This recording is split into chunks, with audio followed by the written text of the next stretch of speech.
60లోని rule 21A కింద మనం వీటిని పరిగణలోకి తీసుకొని వెళ్తున్నాం. ఎందుకంటే మీరు న్యాయవాది కాబట్టి, సీనియర్ న్యాయవాది కాబట్టి ఖచ్చితంగా మీరు ఈ అంశాలకు సంబంధించిన ప్రస్తావన చేస్తారు. చేసినప్పుడు ఈ false claims by various parties, మీరు ఒక్క డిఎంకేనే నిందించక్కర్లేదు, లేదా మమతా బెనర్జీనే నిందించక్కర్లేదు. సందర్భం వచ్చినప్పుడు అన్ని పార్టీలు చేస్తూ వస్తున్న ప్రక్రియ.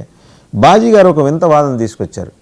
ఎప్పుడో మేము వచ్చేసాం ఫలానా దేశాల నుంచి, మా 4 generations బ్యాక్ వచ్చేసాం కాబట్టి మాకు ఇక్కడ సర్వ హక్కులు అధికారాలు ఉండాలి అనే ఒక వాదన తీసుకొచ్చారు. సరే, ఆ వాదనకు తగ్గట్టుగా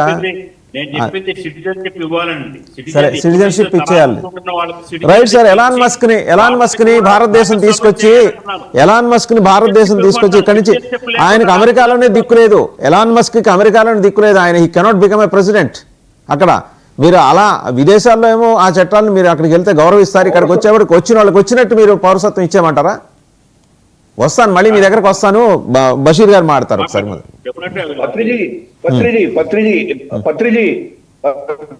పత్రిజీ, మనకు పౌరసత్వం అన్నది హక్కు కాదు, అది ఒక ప్రివిలేజ్. వాళ్ళ బ్యాక్గ్రౌండ్ చెక్ చేసి బషీర్ గారు మాట్లాడతారు. వాళ్ళకి ఇవ్వకపోవచ్చు.